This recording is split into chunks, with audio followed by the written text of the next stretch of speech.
The wind didn't care that Martha Hale had a baby dying against her chest. It screamed through the gaps in her shawl, the one she'd patched 17 times because selling it meant certain death.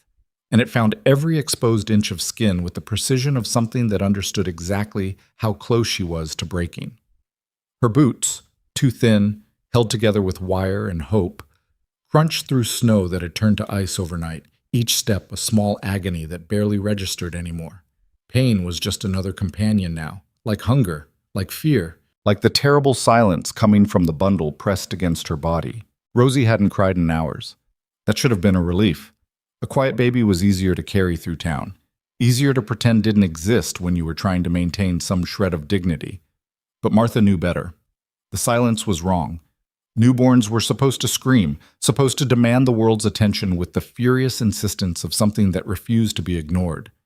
This silence was surrender. Martha's arms tightened reflexively, as if holding tighter could somehow transfer her own failing strength into that tiny body. Through the layers of fabric, she could feel Rosie's heartbeat, too fast, too fragile, like a bird trapped inside a cage of bone. "Not yet," Martha whispered, her breath forming clouds in the morning air. "Just hold on a little longer." She didn't know what she was asking the baby to hold on for. There was nothing waiting for them. No cavalry, no miracle, just 7 cents in her pocket and a town that had already made its opinion of Martha Hale very clear. Whitmore stretched before her, a collection of wooden buildings that huddled together against the frontier like they were trying to convince themselves they mattered. Smoke rose from chimneys. Horses stood tied to posts, their breath steaming. Through frosted windows, Martha could see warm rooms, people moving with purpose, lives continuing without the slightest awareness that a woman and baby were freezing to death just outside. She'd been one of them once. Not wealthy, never that, but respectable. She'd had a husband, a place in the community, a future that extended beyond the next hour. Thomas Hale had been a miner, solid and dependable, the kind of man who came home tired but present, who talked about saving enough to buy their own land someday. Then the mountain had taken him. 3 months ago, the collapse. 17 men buried. The mining company had sent representatives to the funeral, men in clean suits who expressed their deepest sympathies before explaining that the workers' housing was needed for current employees. Martha had 2 weeks to vacate. She'd been 6 months pregnant. Nobody mentioned that the collapse had been caused by the company pushing too hard, cutting corners, ignoring the warnings from men who knew mountains the way sailors knew seas. Nobody mentioned that Thomas had written 3 letters to management detailing the dangers, letters that were received and filed and forgotten. They just wanted her out of the cabin. Martha had tried. She'd taken in laundry until her hands cracked and bled. She'd cleaned houses until her back screamed. She'd done everything a heavily pregnant widow could do, and it hadn't been enough. By the time Rosie came, 2 weeks early, in a rented room that cost everything Martha had left, there was nothing remaining but the hope that motherhood itself might somehow provide. It hadn't. The birth had been difficult. Martha had bled more than she should have, recovered slower than she needed to. The woman who owned the boarding house had made sympathetic sounds while making it clear that rent was still due. When Martha couldn't pay, she'd been given 3 days. She'd sold her wedding ring first. It had hurt, but it was practical. The money bought food, bought time. Then the silver brooch that had belonged to her mother, the one piece of family history she'd carried west. Then her winter coat, the heavy wool one that had cost Thomas 2 months' wages. Now she stood in the frozen street wearing a dress that had fit when she weighed 30 pounds less, a shawl that provided more hope than warmth, and boots that were essentially decorative at this point, 7 cents. That's what remained. Not enough for bread, not enough for milk, not enough for anything except the mathematical proof that she had failed. Martha forced herself to move forward. The mercantile sat at the end of the street, its painted sign promising Whitmore Mercantile, fair prices, honest dealing. She'd shopped there dozens of times when Thomas was alive, had exchanged pleasantries with Mrs. Whitmore, had been treated like a customer with money who deserved basic human courtesy. She wondered if that courtesy extended to desperate widows with dying babies. The door opened with a cheerful bell that seemed obscene given the circumstances. Warmth hit her like a physical thing, the heat from the store's stove almost painful against her frozen skin. Martha stood there, dripping melted snow, acutely aware that she probably looked like something that had crawled out of the wilderness. Mrs. Whitmore looked up from behind the counter. Her expression shifted in the space of a heartbeat. Recognition, then assessment, then something colder that Martha recognized as judgment completing its calculation. Martha. Not Mrs. Hale anymore. Just Martha. Like she'd lost the right to formality along with everything else. Mrs. Whitmore. Martha's voice came out smaller than she'd intended. She cleared her throat, tried again.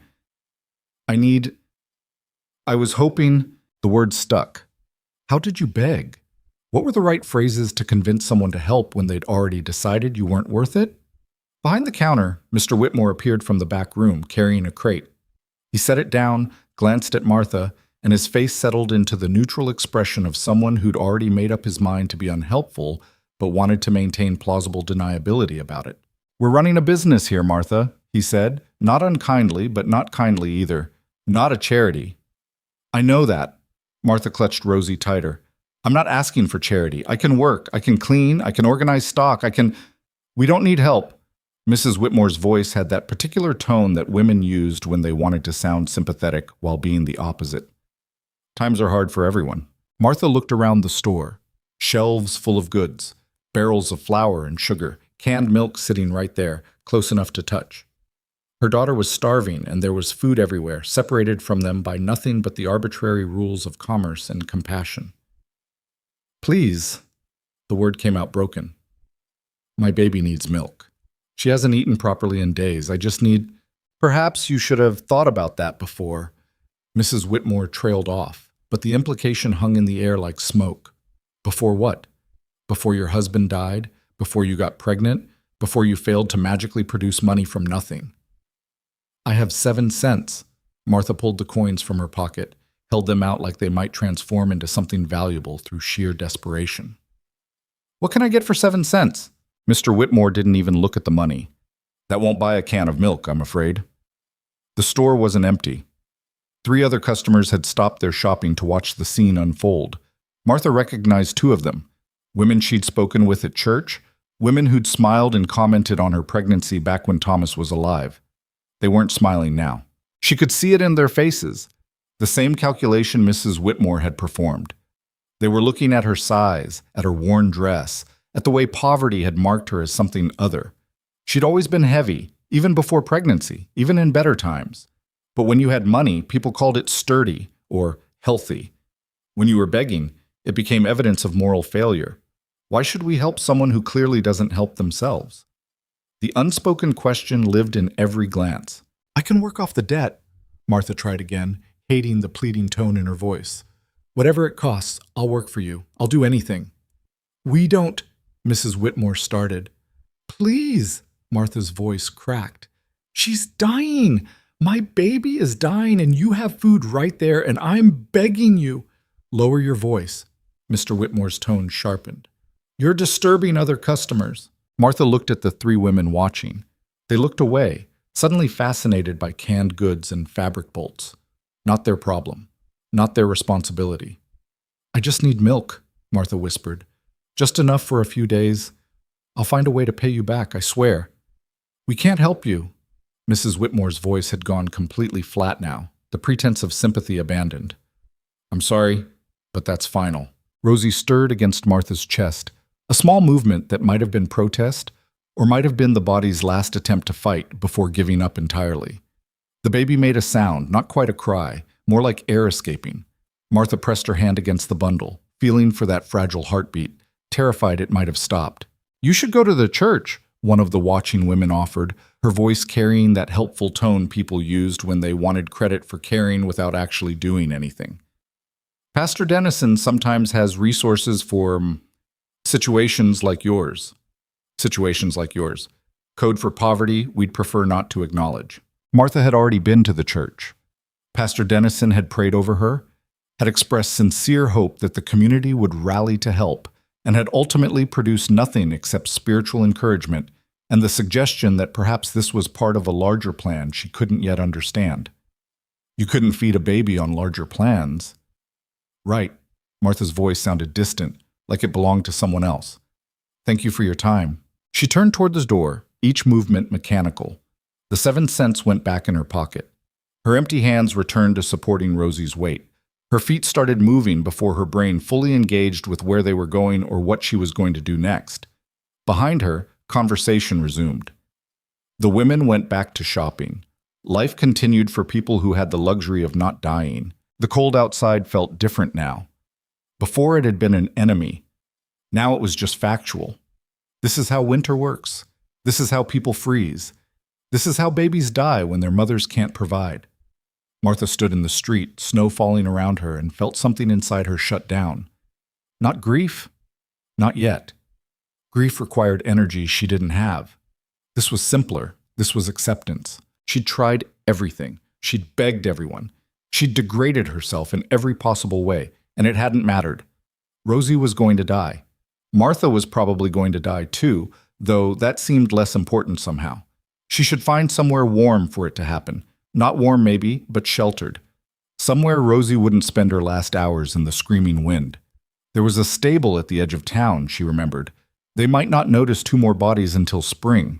Martha started walking, not really seeing where she was going, just moving because standing still meant accepting that this was the moment, right here, and she wasn't quite ready for that yet. She didn't hear the horse approach, didn't register the footsteps behind her until a voice spoke, low and rough. "Ma'am?" Martha turned. The man was enormous. That was her first thought. Well over 6 feet, broad through the shoulders in a way that suggested hard work rather than fat, wearing a heavy coat that marked him as someone who could afford proper winter gear. His face was weathered, late 30s or early 40s, with gray eyes that looked like they'd seen things they'd rather forget. He was staring at Rosie. "Your baby," he said. "Is she all right?" The question was so absurd that Martha almost laughed. Was she all right?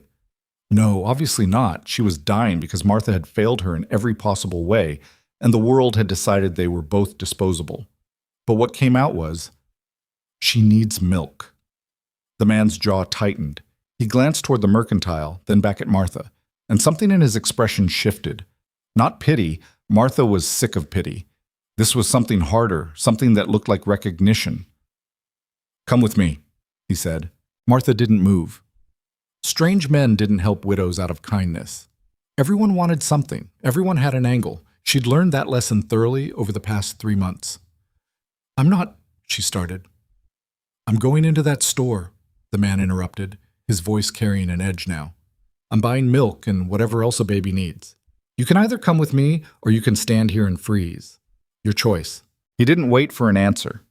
He turned and walked toward the mercantile with the absolute confidence of someone who'd never had to beg for anything in his life. Martha watched him go, her brain struggling to process what was happening. Then Rosie made that terrible sound again, that not-quite cry that meant time was running out, and Martha's feet moved before her mind caught up. The bell chimed when the man pushed through the door. The warmth hit Martha for the second time, but now she had company. Now she wasn't walking in alone. Mrs. Whitmore's face transformed when she saw who'd entered. The cold dismissal vanished, replaced by commercial enthusiasm that would have been impressive if it weren't so grotesque. "Mr. Mercer, we weren't expecting you today. How can we help?" Mr. Mercer. Martha didn't know the name, but clearly it carried weight. The other customers had stopped shopping again, but this time their attention was on the large man, not the desperate widow. "I need supplies," Mercer said. He gestured toward Martha without looking at her. "For the baby, milk, medicine if you've got it, whatever else she needs." Mrs. Whitmore's gaze flickered to Martha, and Martha watched her do the math. Mr. Mercer was a paying customer. Mr. Mercer mattered. Therefore, by extension, Martha temporarily mattered too. "Of course," Mrs. Whitmore's voice took on that bright, helpful tone she'd refused to use 10 minutes earlier. "We have condensed milk, fresh milk if you need it immediately. There's a wonderful tonic for infants, very gentle. Let me gather some things." She bustled around the store, pulling items from shelves. Mr. Whitmore appeared from the back again, suddenly motivated to be useful. They piled goods on the counter, milk, bottles, blankets, small jars of food that could be mashed for babies. Martha stood frozen, watching money she didn't have accumulate in a pile that represented the difference between death and survival. "How much?" Mercer asked when they finished. "Let's see. Mr. Whitmore tallied the items. $8.40. $8. Martha had 7 cents. The gap between those numbers was the gap between different universes. Mercer pulled out a wallet without hesitation, counted out the money, and placed it on the counter. Just like that. No negotiation, no complaint, no moral lecture about responsibility and hard times. Mrs. Whitmore packaged everything with excessive care, smiling like she'd personally saved Rosie's life. "Will there be anything else, Mr. Mercer?" "That's all." Mercer gathered the packages, then turned to Martha. "You have somewhere warm? Somewhere to take her?" Martha's mind went blank. Did she have somewhere warm? The boarding house had evicted her yesterday. She'd spent last night in an abandoned shed, huddled with Rosie under a blanket that barely qualified as fabric anymore. Her silence was apparently answer enough.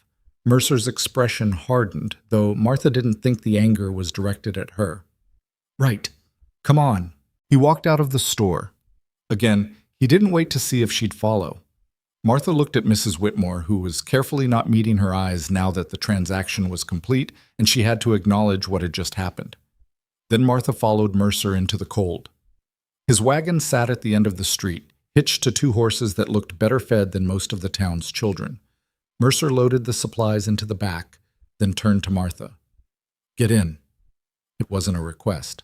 Martha's survival instincts, dulled by desperation, suddenly flickered back to life. This was how it happened. This was how vulnerable women disappeared. You got into the wagon with the stranger who'd been kind, and then you were 10 miles from town, and kindness revealed its true cost. "I don't—" Martha started backing away. "Thank you for the supplies, truly, but I can't. Your baby needs to eat." Mercer's voice was flat. "You need somewhere warm." "I have both those things. We can stand here while you work through whatever you're thinking, but that doesn't help her."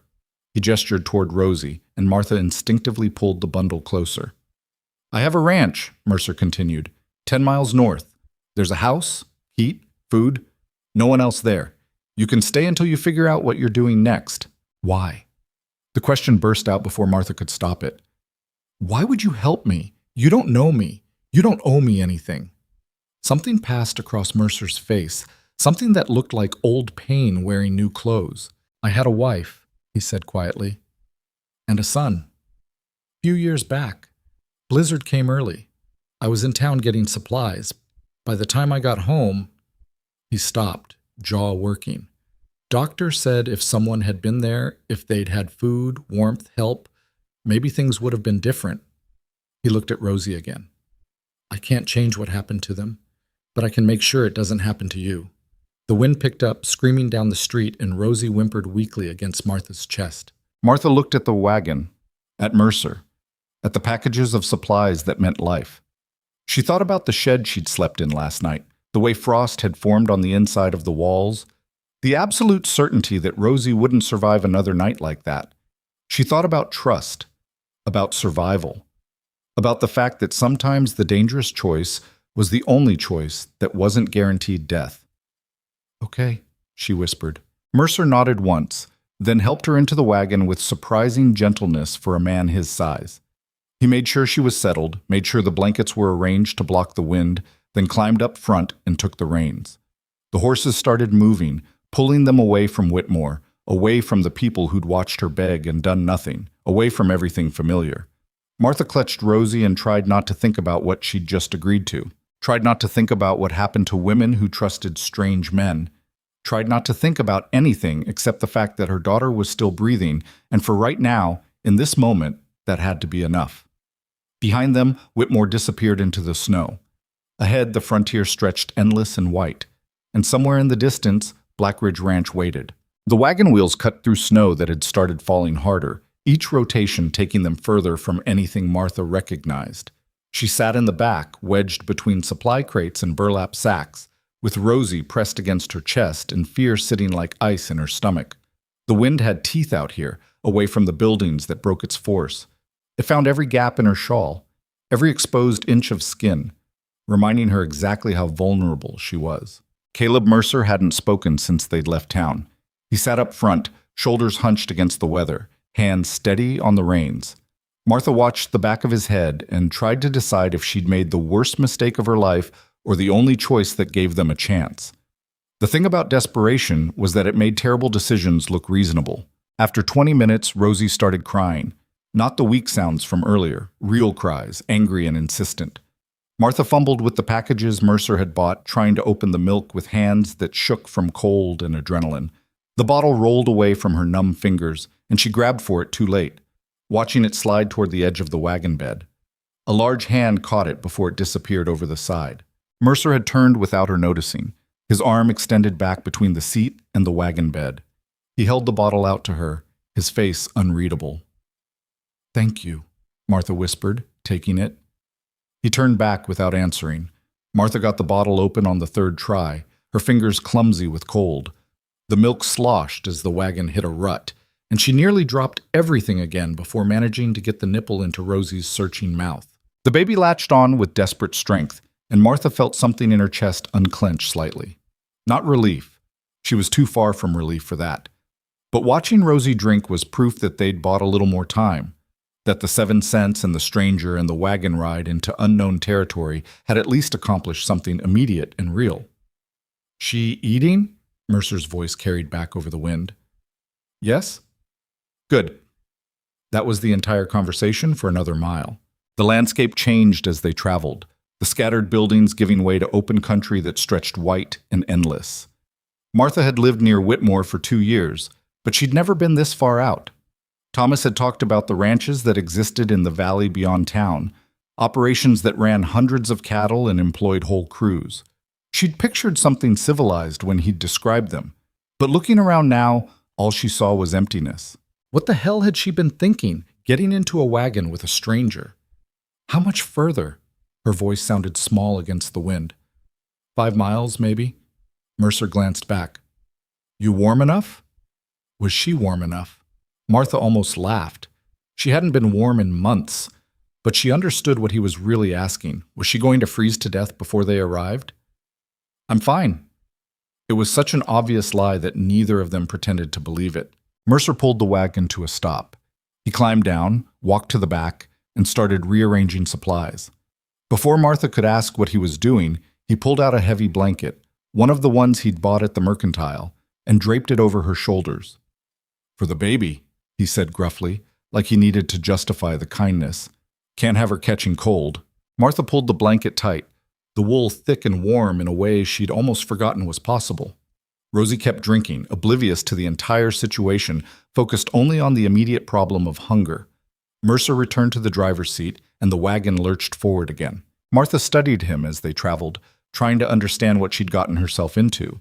He was big, she'd noticed that immediately, but not the kind of big that came from softness. His shoulders strained against his coat when he moved. His hands on the reins were scarred and calloused, the hands of someone who'd spent a lifetime doing physical work. His face had lines that suggested he was somewhere in his 40s, though the hard living that marked everyone on the frontier made age difficult to guess. He didn't look cruel, but then cruel men rarely advertised it up front. "You said you had a wife," Martha ventured, not sure why she was pushing but unable to stop herself. "What was her name?" Mercer's shoulders tensed. For a moment, Martha thought he wasn't going to answer. "Elizabeth," he finally said. "Beth. And your son?" "James." The name came out quieter. "We called him Jamie." Martha waited, but he didn't offer anything else. The silence stretched between them, filled with things neither of them knew how to say. "I'm sorry," Martha said eventually, because it seemed like something needed to be said. Mercer's jaw tightened. "Yeah, me too." The wagon hit another rut, and Martha had to grab the side to keep from being thrown into the supply crates. Rosie had finished the milk and fallen asleep, her small face finally peaceful. Martha adjusted the blankets around her, trying to create a cocoon that would keep the cold out. "This ranch of yours," Martha said, needing to fill the silence with something other than her own spiraling thoughts. "You run it yourself?" "Mostly. I've got 2 hands who come during calving season, but winter's quiet. It's just me right now." "Just him. In a house. Miles from town." With no one around to hear if she screamed, Martha's hands tightened on Rosie. "You're scared." Mercer's voice was flat, stating fact. "I'm cautious." "Same thing." In your position? He glanced back at her, his gray eyes meeting hers for a moment before returning to the road. I'm not going to hurt you. Don't have any interest in that. You can stay until spring if you need to, then figure out what comes next. No obligations, no expectations. That clear enough? Men don't usually help without wanting something. Most men aren't helping, they're trading. The distinction landed with uncomfortable accuracy. And you're different? Martha heard the skepticism in her own voice. Mercer was quiet for a long moment, the only sounds the creak of the wagon and the endless wind. My wife died because I wasn't there, he said finally. Because I thought I had time to get back. Thought the weather would hold. Thought a lot of things that turned out to be wrong. She died calling for help that never came. So no, I'm not different. I'm just trying not to be the person who had a chance to help and didn't take it. The rawness in his voice made Martha's throat tight. This wasn't a man looking for payment or gratitude. This was someone carrying the kind of guilt that didn't fade, that sat in your chest like a stone and colored everything you did afterward. She understood that. She'd been carrying her own version since Thomas died.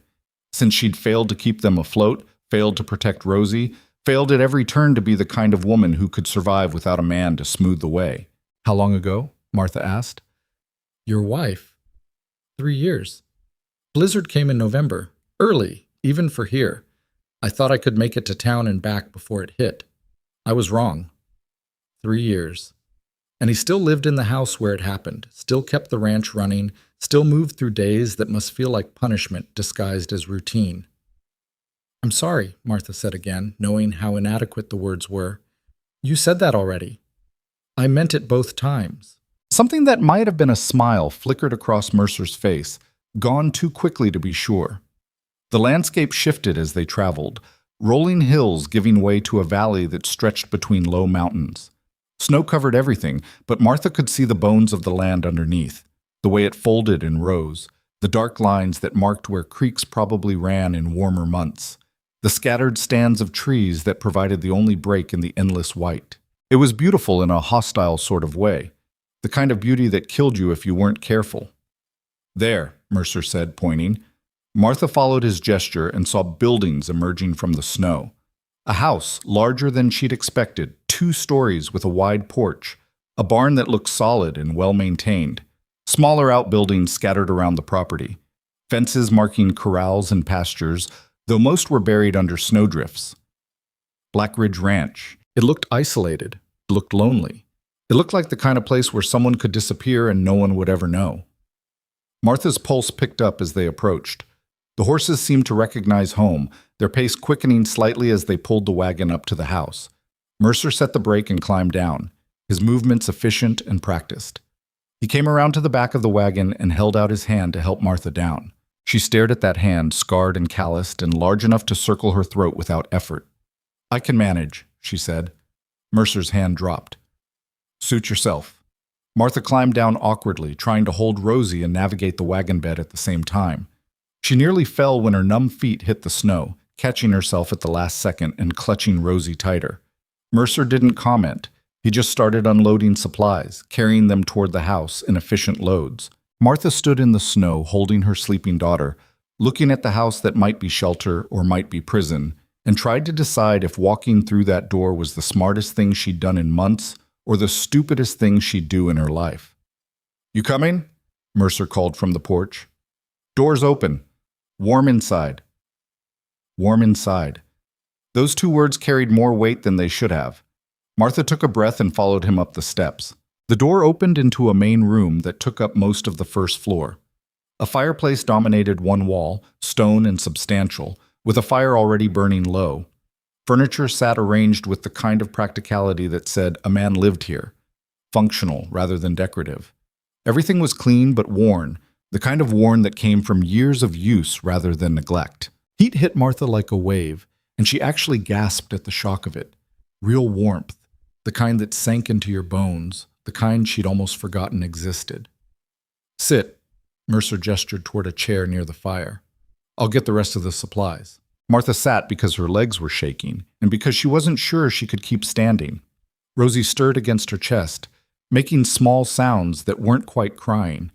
Martha adjusted the blankets, checking her daughter's face for any sign of distress, seeing only the relaxation of a baby who'd finally eaten and was finally warm. Mercer came back in carrying the last of the packages. He set them on a table, then moved to the fireplace and added wood with practiced ease. The flames caught and grew, pushing more heat into the room. "Bedroom's upstairs," he said without looking at her. "First door on the left. Clean sheets, bed's made. You can sleep there." "Where will you sleep?" "Second bedroom. We're down here on the sofa. Haven't decided yet." He walked through a doorway into what Martha assumed was the kitchen. She heard water running, the clank of pots. After a few minutes, he returned with a bowl of something steaming. "Soup," he said, setting it on the small table beside her chair. "It's from yesterday, but it's hot. You should eat." Martha looked at the soup, her stomach clenched with hunger so intense it was almost painful, but the idea of eating felt dangerous somehow. Like accepting the food meant accepting everything that came with it. "I'm not hungry." Mercer gave her a look that said he knew exactly how much of a lie that was. "Eat anyway. Can't take care of the baby if you collapse." He walked away before she could argue, disappearing into the kitchen again. Martha stared at the soup. Steam rose from the surface, carrying the smell of meat and vegetables and salt. Her mouth watered involuntarily. She picked up the spoon. The first bite was almost painful, her shrunken stomach protesting the sudden influx of food. The second bite was easier. By the third, she couldn't stop herself, shoveling soup into her mouth with the kind of desperation that came from weeks of slow starvation. She finished the bowl in less than 5 minutes, scraping the bottom for every last drop. When she looked up, Mercer was standing in the kitchen doorway watching her. His expression was unreadable. "There's more if you want it." Martha's face burned. She'd just eaten like an animal in front of a stranger, confirming every assumption about her desperation. "I'm fine," she said, setting the bowl down. "You're not fine. You're half-starved and exhausted and scared. But you're safe, at least for tonight. So maybe stop pretending otherwise." The bluntness should have been offensive. Instead, it was almost a relief. No polite fiction, no pretending this was anything other than what it was. "Why are you doing this?" Martha asked. "Really? You don't know me. You don't owe me anything. What's in this for you?" Mercer leaned against the doorframe, arms crossed. "You want the truth? I'd prefer it to more lies." "I'm lonely." The admission came without shame. "This house is too quiet. Has been for 3 years. I work from sunup to sundown, and it doesn't change the fact that I'm alone here. When I saw you in town with that baby, I saw a chance to maybe fill some of that quiet, to have someone else here, even temporarily. Selfish reasons, not noble ones." Martha hadn't expected honesty. It threw her off balance more than a lie would have. "So I'm... what? Company? If you want to be. If you don't, that's fine too. You can stay in your room. We never have to talk. I just couldn't watch that baby die when I had the means to prevent it."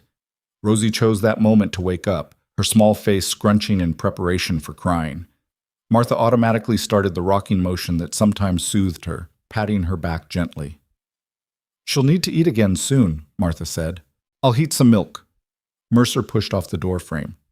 "You should sleep after. You look dead on your feet." He wasn't wrong.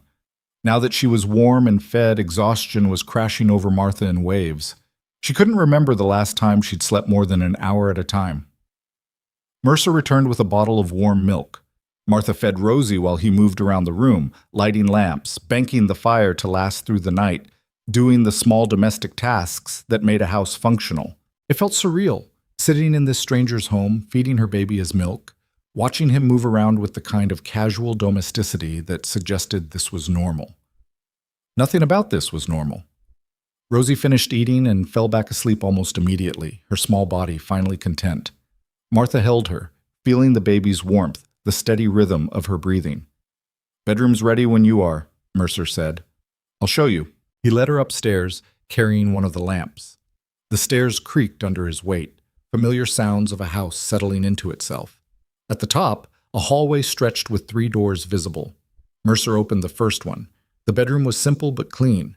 A bed with a thick quilt, a dresser, a window that looked out over snow-covered fields, a rocking chair in the corner. And in the other corner, covered with a sheet, something small and wooden that made Martha's breath catch.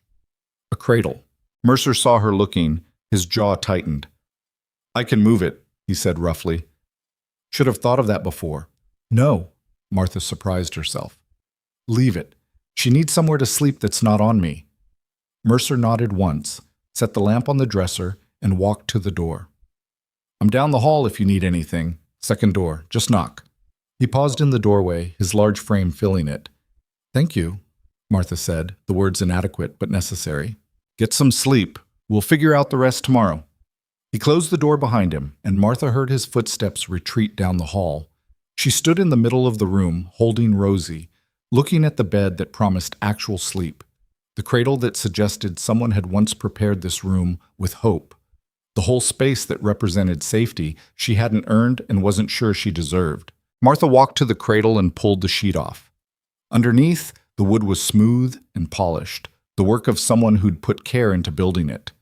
There were small carved details on the sides, animals, trees, simple decorations that transformed functional furniture into something that had been made with love. For Jamie, the son who'd never gotten to use it. Martha laid Rosie down gently. The baby shifted, settling into the cradle like it had been waiting for her. Martha pulled the blankets up, tucking them around her daughter's small form, and for the first time in weeks, Rosie looked peaceful. Martha turned to the bed. She should probably take off her boots at least, make some effort to be civilized. But exhaustion was pulling at her with physical force, and the idea of doing anything other than collapsing seemed impossible. She sat on the edge of the bed, felt the mattress give slightly under her weight, and made the mistake of lying back just for a moment. She was asleep before she could reconsider. Dreams came in fragments. Thomas, buried under rock. The mercantile, shelves receding as she reached for them.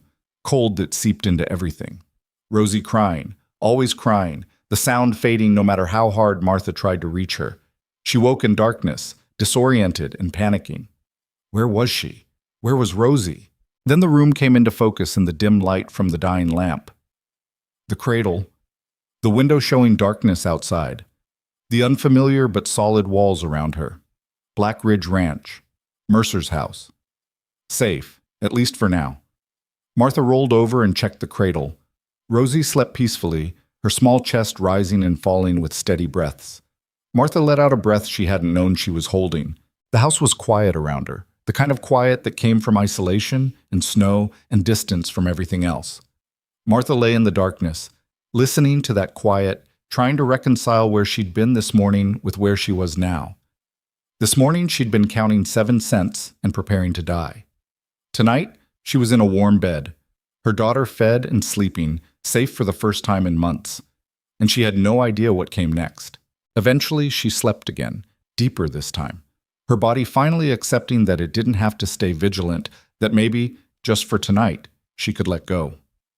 Morning came gray and cold, winter light filtering through the window. Martha woke to the sound of movement downstairs, the smell of coffee and something cooking. She lay still for a moment, processing the fact that she'd slept through most of the night, that Rosie had slept too, that they'd both survived to see another day. Small victories. Rosie was awake, looking around the room with the vague curiosity of a newborn. Martha picked her up, changed her as best she could with the supplies from yesterday, and stood at the window looking out over the ranch. Snow had fallen during the night, covering everything fresh. The world looked clean and empty, like someone had erased all evidence of struggle and started over with a blank page. Martha heard footsteps on the stairs, a soft knock at the door. "You awake?" Mercer's voice, gruff but not unkind. "Yes. There's breakfast if you want it." Martha opened the door. Mercer stood in the hallway, looking like he'd already been up for hours. His hair was damp, probably from washing at the pump. He'd shaved, though he'd missed a spot near his jaw. "I can come down," Martha said. He nodded and headed back downstairs. Martha followed, carrying Rosie, still feeling the unreality of the situation. The main room looked different in daylight, larger, more lived in. She could see details she'd missed last night. Photographs on the mantel, though from this distance she couldn't make out who they showed. Books on a shelf, a rifle mounted above the door. The accumulation of a life being lived, even if it was a lonely one. In the kitchen, Mercer had set out plates on a small table. Eggs, bacon, bread that looked homemade. Coffee steaming in thick mugs. "Sit," he said, the same gruff command from yesterday. Martha sat. Rosie fussed, and Mercer handed her a bottle without being asked, the milk already warmed.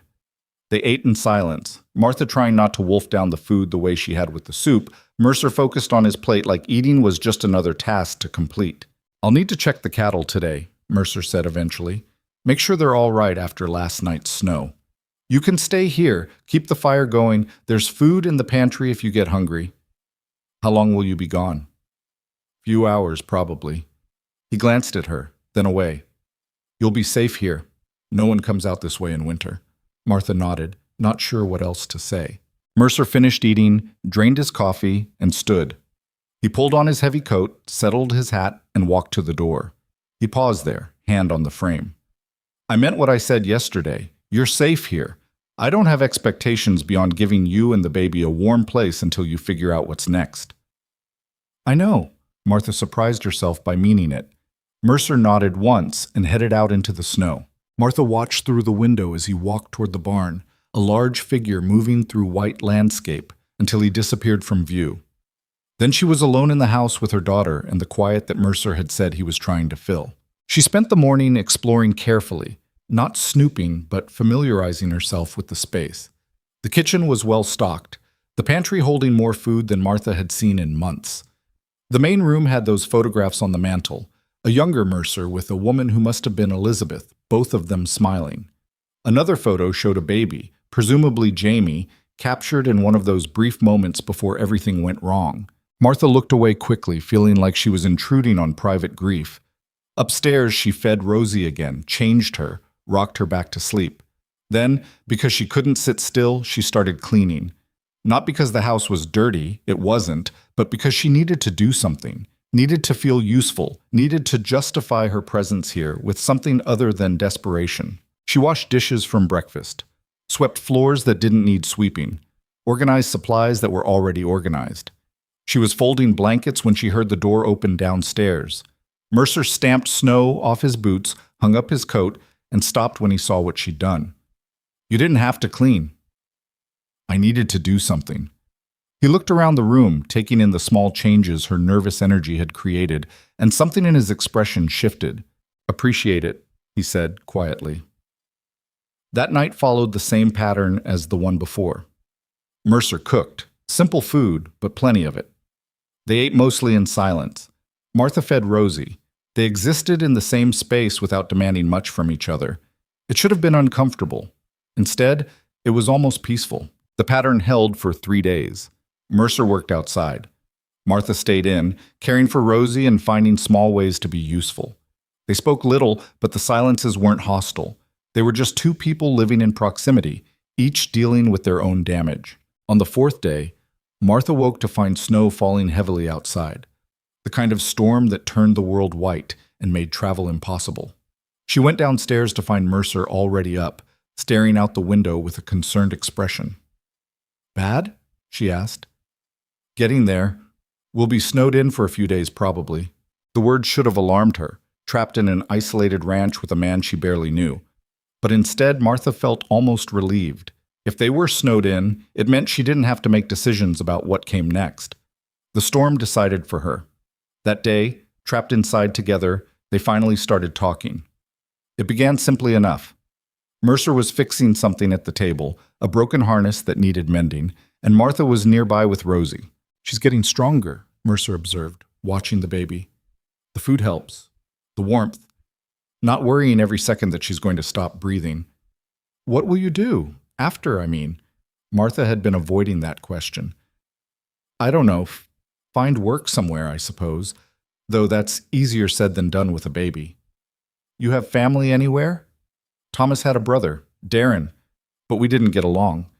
He thought Thomas married beneath him. Probably wasn't wrong." "Because of your size?" Mercer's bluntness was startling. Martha's face burned. "Among other things. People are idiots about that stuff." He bent back to his work. "My Beth was bigger too. Always worried about it, though I never understood why. She was beautiful. The size was just part of who she was." The casual way he said it, the matter-of-fact acceptance, made something in Martha's chest ache. The town didn't see it that way when I was begging for help. The town saw what Beck wanted to see. Easier to judge than to help. Makes them feel superior. It was the longest conversation they'd had, and it opened something between them. Over the next hours, as the storm raged outside, they talked in fragments. Mercer spoke about the ranch, about Beth and Jamie, about the years of silence after losing them. Martha talked about Thomas, about the mining company's callousness, about the slow slide from respectable widow to desperate woman that no one wanted to acknowledge. They didn't solve anything, but the talking itself felt like something shifting, walls coming down by increments. That night, after Rosie was asleep and they sat by the fire, Mercer spoke into the quiet. "You can stay as long as you need. Through winter, through spring if it comes to that. I meant what I said about no expectations, but I like having you here. The house feels less empty." Martha looked at him across the firelight, this large, damaged man who'd pulled her back from the edge without asking for anything in return. "Thank you," she said, and meant it more than she'd meant anything in a long time. The storm blew itself out over 2 days. When it cleared, the world was buried under fresh snow. Everything transformed into something clean and new. Martha stood at the window holding Rosie, looking out over the white expanse, and felt something she hadn't felt in months. Not happiness, exactly, but the possibility of it. The sense that maybe, just maybe, they'd found a place to catch their breath and figure out how to survive what came next. Behind her, Mercer moved through the kitchen, and the sounds of someone else living in the space felt less like danger and more like company. Whatever came next, at least they weren't facing it alone. 2 weeks passed before Martha realized she'd stopped flinching every time Caleb moved too quickly. It happened gradually, the way ice melts at the edges before anyone notices the center giving way. She'd catch herself laughing at something he said while trying to cook dinner. He was terrible at it, all heavy hands and no sense of timing, or she'd look up from feeding Rosie to find him watching them with an expression that wasn't quite longing but wasn't quite peace either, and the fear that had sat like a stone in her chest would be temporarily absent. The fear always came back, but the spaces between were getting longer. They'd fallen into a rhythm that felt less like strangers coexisting and more like two people who'd agreed to occupy the same territory without stepping on each other too hard. Caleb worked outside most days, checking cattle, repairing fences the snow kept knocking down, doing the endless maintenance that kept a ranch from falling apart. Martha worked inside, caring for Rosie and slowly taking over the domestic tasks that Caleb had been managing with the bare minimum of effort required for survival. She cooked real meals instead of his usual approach of throwing meat at a pan and hoping for the best. She mended his clothes, organized his chaotic pantry, scrubbed floors that probably hadn't seen a proper cleaning since Elizabeth died. Not because he asked her to, he never asked for anything, but because sitting idle made her feel like a parasite, and at least this way she could pretend she was earning her keep. Caleb noticed but didn't comment directly. He'd just come in from the cold, stamped snow off his boots and pause in the doorway when he saw a clean floor or smell actual food cooking. Then he'd nod once, like he was acknowledging a debt paid, and go wash up for dinner. It wasn't gratitude exactly. It was more like mutual recognition that they were both trying to make this arrangement work without examining it too closely. The problem was that Martha was starting to examine it, starting to notice things she shouldn't be noticing. Like the way Caleb was gentle with Rosie, his massive hands impossibly careful when he held her. He'd started doing it more often, taking the baby while Martha ate, or giving her a break when Rosie was fussy. He'd rock her with a competence that spoke of practice, of another baby he'd held this way, and Martha would watch and feel something complicated twist in her chest. Or the way he'd carved a small wooden rattle for Rosie, spending 3 evenings by the fire working the wood until it was smooth and perfect, then acting embarrassed when he handed it over like it was nothing, just something to keep his hands busy. Or the way he sometimes woke up shouting in the middle of the night, and Martha would lie in her bed down the hall, listening to him pace downstairs until the nightmares released their grip, and he could sleep again. They were living in the same house, orbiting each other carefully, and Martha was starting to forget why she'd been so terrified to come here in the first place. That should have been comforting. Instead, it scared her in a different way. Because people didn't do this, didn't take in strangers without wanting something. And if Caleb wanted something, he was being patient about it, which meant when the bill came due, it would be larger than she could pay. She was thinking about this, hands deep in dishwater while Rosie napped upstairs, when Caleb came in earlier than usual. His face was tight in a way that meant trouble. "What's wrong?" Martha asked, drying her hands on a towel. "Riders coming up the road, 3 of them." Martha's stomach dropped. Who? Can't tell yet. Too far out. Caleb moved to the window, watching. Could be nothing. Could be folks from town finally remembering you exist. The way he said it made it clear which option he thought was more likely. Martha joined him at the window, straining to see the dark shapes moving across the white landscape. They were still distant, but they were definitely headed this way, and there was no good reason for anyone to make the trip out to Black Ridge in the middle of winter, unless they wanted something. Should I go upstairs? Martha asked, hating how small her voice sounded. You should stay right here. This is your home as much as mine right now. Nobody's got a right to tell you otherwise. Your home. The words sat strange between them. The riders got closer, resolving into 3 men on horseback. Martha recognized one of them immediately, Sheriff Porter, the man who'd straightened up when Caleb walked into the mercantile. The other 2 looked like townspeople, bundled against the cold, their faces set with the kind of determination that meant they'd convinced themselves they were doing something righteous. Caleb opened the door before they could knock, stepping out onto the porch in a clear statement that they weren't invited inside. Martha stayed in the doorway, close enough to hear but far enough back that she could retreat if needed. Caleb? Sheriff Porter nodded, his breath forming clouds. We need to talk. So talk. Porter glanced at Martha, then back at Caleb. Might be better if we did this private. Anything you need to say, you can say in front of Mrs. Hale. The use of her proper name, the formality of it, felt like Caleb drawing a line in the snow. Porter sighed like a man who'd known this was going to be difficult and had come anyway. There's been talk in town about the situation here, about Mrs. Hale living out here with you. No chaperone, no proper what? Caleb's voice could have cut glass. Finish that sentence. One of the other men, someone Martha vaguely recognized from the mercantile, spoke up. People are concerned about the baby, about whether this is an appropriate environment for a child. Martha's hands clenched. My daughter is fed, warm, and healthy, which is more than she was when your town left us to die. Now, Mrs. Hale, Porter started. Don't! Caleb's voice cracked like a whip. Don't you dare stand there and pretend this is about concern for the baby. Where was your concern when she was begging for milk? Where was it when that child was starving and every one of you looked the other way? That's not fair, the third man said. We didn't know the situation was that dire. You knew enough. You just didn't care enough. The men shifted uncomfortably in their saddles. Porter cleared his throat.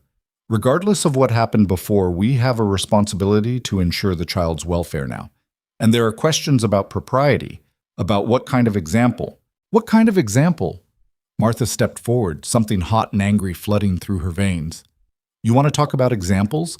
How about the example of letting a mother and baby freeze because helping them was inconvenient? Or the example of showing up here now, pretending you care, when really you just can't stand that someone escaped your judgment? Martha, Caleb said quietly. A warning, or maybe just acknowledgement that she was saying what he was thinking. Porter looked genuinely uncomfortable now. Mrs. Hale, I understand you're upset, but people in town have legitimate concerns about your reputation, about the baby's future, about the fact that you're living here without any legal arrangement, no family present, and Mr. Mercer is an unmarried man. So what are you suggesting? Caleb's voice was dangerous now. That she go back to town? Back to the people who refuse to help? Or maybe you have some other arrangement in mind? Some nice family who'd take the baby, give her a proper home away from her mother? The silence that followed was answer enough. Martha felt the world tilt. You want to take Rosie. Now, no one said, Porter started. That's exactly what you're saying. Martha's voice shook. You're here to tell me that I'm not fit, that living here makes me somehow unsuitable, and that my daughter would be better off somewhere else, with people you approve of, people who didn't help when we were dying but suddenly care now that we're surviving. There are families in town who could provide, the mercantile man began. Provide what? Caleb cut him off. A warm home? She has that. Food? She has that. Someone who loves her? She definitely has that. What exactly are these town families offering that she doesn't already have here? Respectability, Porter said quietly. A proper upbringing. 2 parents instead of... He gestured vaguely at the house, at Martha, at the whole situation. Instead of what? A widow and a rancher who actually gave a damn whether she lived or died? One of the men, the third one, who'd been mostly quiet, finally spoke. Look, Caleb, we know you mean well, but this doesn't look right. You have to see that. An unmarried woman living with an unmarried man raising a child together. People talk, and that talk affects the child. Let them talk, Caleb said flatly. It's not that simple. There are legal considerations, child welfare laws. If someone were to make a formal complaint, then what? Martha's voice was hard now, the fear crystallizing into something sharper. You'd take her? Force me back to town with nothing? Put Rosie in some family's home where I'd have to beg for permission to see my own daughter? Porter had the decency to look away. I hope it wouldn't come to that. I'm here to suggest alternatives. There are arrangements that could be made. Proper arrangements. Such as? Caleb asked. Mrs. Hale could move back to town. We'd find her a situation. Work, a place to stay. She'd have to give up the baby temporarily, of course, until she's more established, but no. The word came from Martha with absolute finality. I'm not giving up my daughter. Not to you, not to anyone. Then marry him. The words came from the mercantile man, blunt and challenging. If you're so determined to stay here, make it legal. That would solve the propriety issue, at least. The suggestion hung in the cold air like something obscene. Martha felt her face burn. She couldn't look at Caleb, couldn't bear to see his expression at having this thrown at him by strangers on his own porch. That's not, she started. Not your decision to make, Caleb finished, his voice tight. Whether Mrs. Hale and I make any arrangements is our business, not yours. Not the town's, ours. Porter shook his head slowly. I'm trying to help you both here. I'm giving you warning that there are people in town who want to push this, who think the child should be removed. If you don't address the situation, they'll force the issue. Who? Caleb demanded. Who's pushing this? Porter hesitated. Does it matter? It matters to me. Mrs. Whitmore's been vocal about it, some of the church ladies. And Porter paused, looking uncomfortable. Darren Hale's been asking questions. Martha's blood went cold. Thomas's brother? He showed up in town last week, said he'd heard about Thomas's death, about the baby. He's been talking about family responsibility, about blood rights. He never cared about Thomas when he was alive. Martha's hands were shaking now. Never visited, never wrote. And now he suddenly wants to claim responsibility for Rosie? He says he's her closest living relative besides you. That gives him certain legal standing, especially if there are questions about your current situation. Caleb's jaw was tight enough that Martha could see the muscle jumping. Get off my property. Caleb, now. I've heard what you came to say. You've done your duty warning us. Now leave. Porter looked like he wanted to argue, but something in Caleb's stance made him reconsider. He gathered his reins, glanced at Martha one more time, and turned his horse. I'm sorry, he said. And maybe he even meant it. I'll try to hold them off as long as I can, but you need to figure something out, both of you.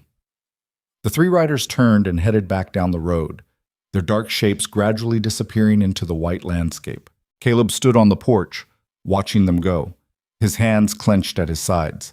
Martha stood behind him, her own hands pressed against her stomach, trying to keep the panic from swallowing her whole. They can't take her, she said, her voice barely above a whisper. They can't. Caleb turned to look at her, and his expression was complicated in ways Martha couldn't fully read. No, he agreed. They can't. They went back inside. The house felt colder somehow, like the conversation had let winter seep through the walls. Caleb moved to the fireplace, adding wood with more force than necessary. Martha stood in the middle of the room, arms wrapped around herself, trying to think. Darren doesn't want Rosie, she said finally. He wants to hurt me. Thomas left him the mine stake when he died. It wasn't worth anything, but Darren was furious that he got anything. He said Thomas should have left it to him, that I didn't deserve it.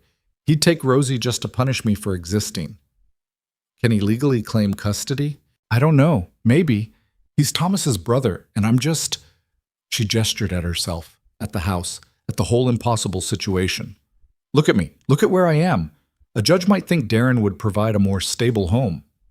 A judge would be wrong. Martha laughed, the sound bitter. When has being wrong stopped anyone? They wanted to take her when we were starving because I couldn't provide. Now they want to take her because I'm being provided for in a way they don't approve of.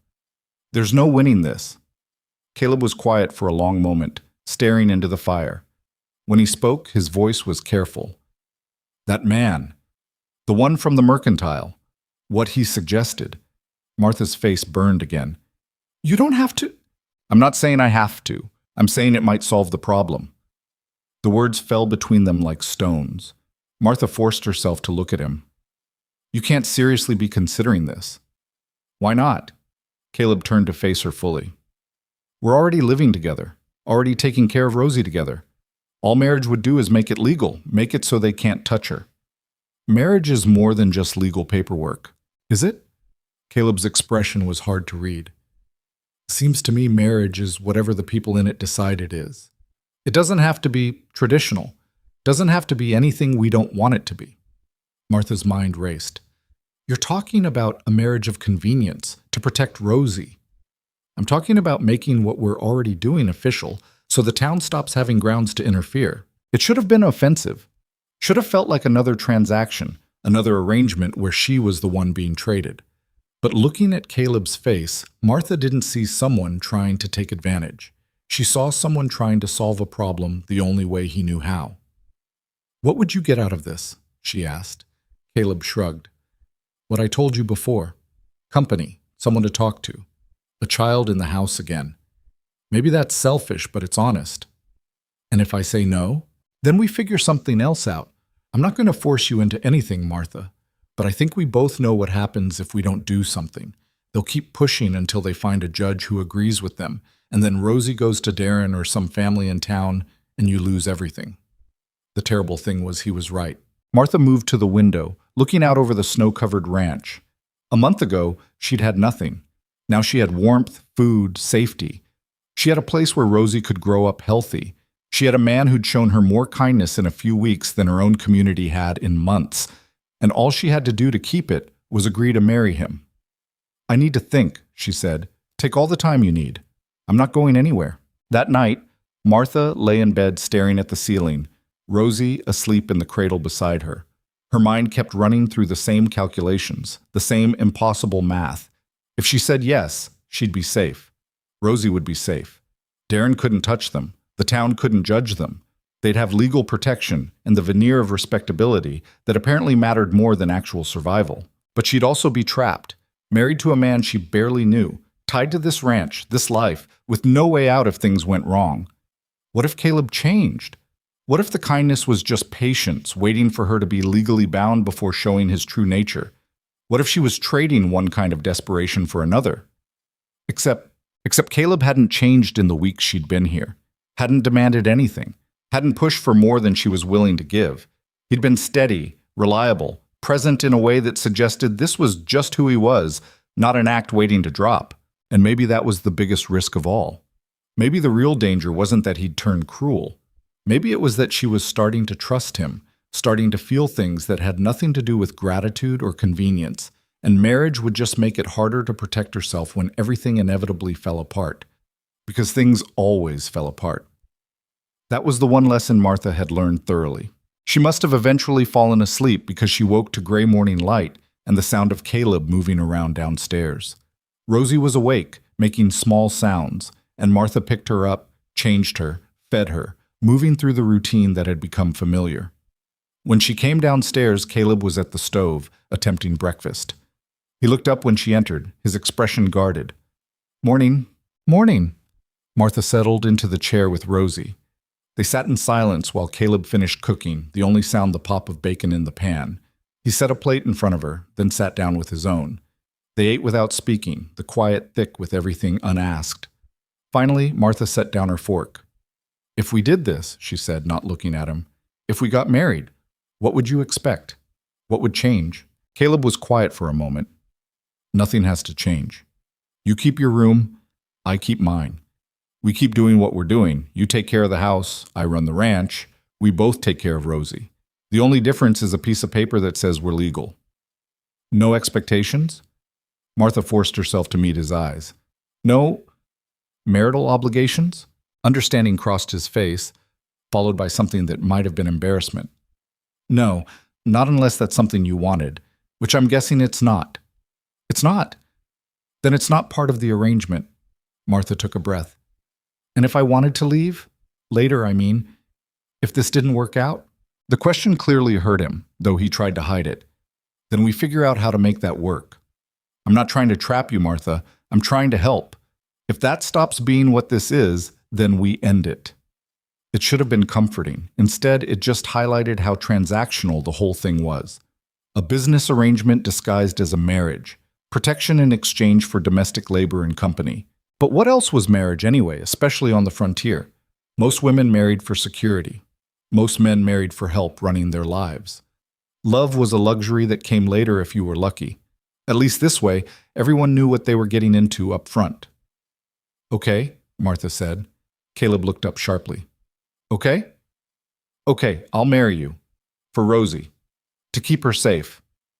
Something complicated passed across Caleb's face, relief mixed with something else Martha couldn't identify. You're sure? I'm sure I don't have better options, and I'm sure you've been kinder to me than anyone else has in a long time. So, yes, if you're willing, I'm willing. Caleb nodded slowly, processing. We'll need to go to town, get the license, find someone to do the ceremony. How soon? Soon as the weather clears enough to travel. Few days, maybe. The reality of it settled over them. In a few days, Martha would be Martha Mercer. She'd have a husband, a legal name, protection under law. Rosie would be secure. Darren would have no claim. They'd be safe. So why did Martha feel like she was standing on the edge of something she couldn't see the bottom of? The next 3 days passed in strange tension. They were both aware of what was coming, both trying to act normal while everything shifted underneath them. Caleb worked outside as usual. Martha took care of the house. They ate meals together, talked about small things, avoided the subject of what was about to happen. At night, Martha lay awake thinking about Elizabeth, about the woman who'd lived in this house before her, who'd married Caleb for love and still ended up dead before she turned 30. There were still traces of her everywhere.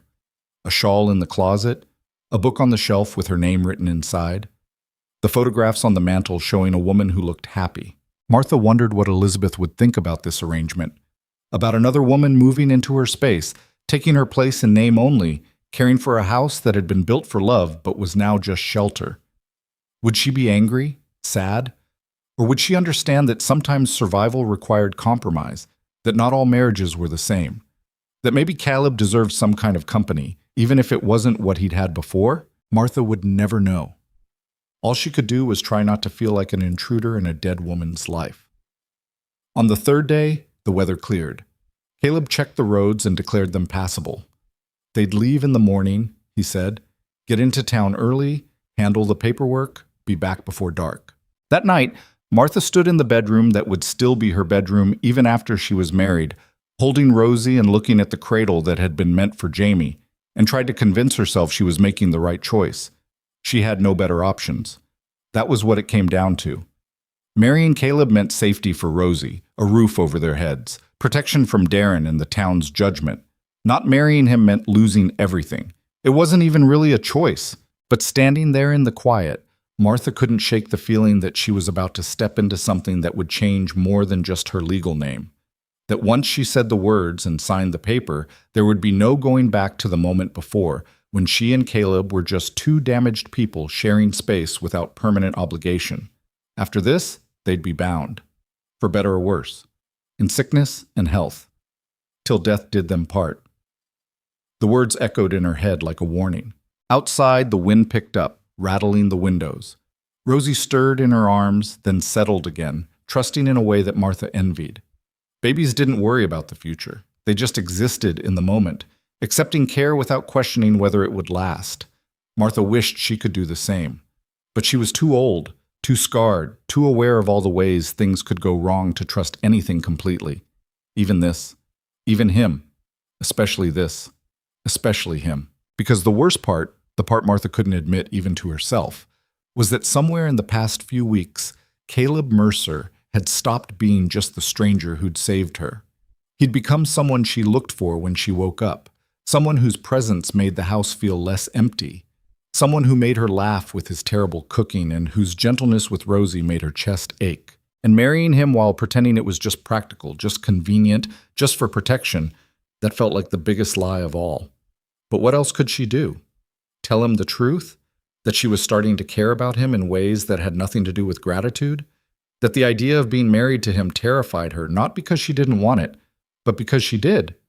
And wanting things had never ended well for her? No. Better to keep it simple. Keep it transactional. Keep herself protected behind the walls she'd built, even if those walls were starting to feel more like a prison than safety. Martha put Rosie back in the cradle, tucked the blankets around her daughter, and tried to sleep. Tomorrow she'd become a wife again. And she still had no idea if that was salvation or just a different kind of trap. Morning came too fast and too slow at the same time. Martha woke before dawn, her stomach twisted in knots that had nothing to do with hunger. She dressed carefully in the only decent dress she owned, the one she'd been wearing when Caleb found her, now cleaned and mended but still showing its age. It would have to be good enough. She didn't have wedding clothes, didn't have anything that suggested this was supposed to be special rather than purely functional. Downstairs, Caleb was already moving around the kitchen. He'd shaved again, more carefully this time, and put on a clean shirt. It was the most effort Martha had seen him make with his appearance, and something about that made her chest tight. "Coffee's ready," he said without looking at her. "Thank you." They moved around each other in careful silence, both hyper-aware of what today meant, neither willing to acknowledge it directly. Martha fed Rosie while Caleb loaded supplies into the wagon. The baby was oblivious to the tension, content with her milk and the warmth of the house. "We should go soon," Caleb said, coming back inside. "Want to get there and back before the weather turns." Martha nodded, bundling Rosie into blankets. Her hands were shaking slightly, and she hoped Caleb didn't notice. The ride into town felt longer than it had the first time, though the road was the same. Martha sat in the back of the wagon again, holding Rosie, watching the landscape pass and trying not to think about what she was about to do. Caleb drove in silence, his shoulders tense under his coat. About halfway there, he finally spoke. "You can still change your mind, if you want to." Martha looked at the back of his head. "Can I?" "Yes." He didn't turn around. "I meant what I said. I'm not forcing you into this. If you'd rather take your chances with Darren in the town, I won't stop you." The offer should have been reassuring. Instead, it just made everything more complicated. Because now it wasn't just about survival. Now it was a choice she was actively making, and that meant owning the consequences. "I'm not changing my mind," Martha said quietly. Caleb nodded once but didn't respond. Whitmore appeared on the horizon, smoke rising from chimneys, the same collection of buildings that had turned Martha away weeks ago. She felt her spine stiffen as they got closer, old humiliation mixing with new defiance. Let them stare. Let them judge. She was about to become Mrs. Caleb Mercer, and that gave her protection they couldn't touch. Caleb drove straight to the county office, a small building at the edge of town that handled legal matters. He helped Martha down from the wagon with careful formality, like they were already performing the roles they'd agreed to play. Inside, a clerk looked up from his desk, his expression shifting from bored to surprised when he saw who'd entered. "Mr. Mercer, Mrs. Hale, what can I do for you?" "We need a marriage license," Caleb said flatly. The clerk's eyebrows rose nearly to his hairline. "A marriage license. That's what I said." "I see." The clerk pulled out forms, trying and failing to hide his curiosity. "I'll need some information from both of you." They went through the paperwork in mechanical detail. Names, ages, previous marriages. Martha's hand cramped as she signed her name, the pen feeling too heavy. Caleb signed with quick efficiency, like this was just another business transaction. "You'll need witnesses for the ceremony," the clerk said, "and someone authorized to perform it. Judge Morrison's in town today, if you want to do this quickly." "How quickly?" Caleb asked. "Could probably get you in within the hour if he's not busy." Caleb looked at Martha. She nodded, not trusting her voice. "Set it up," Caleb told the clerk. They waited in the cold outside the courthouse, neither of them speaking.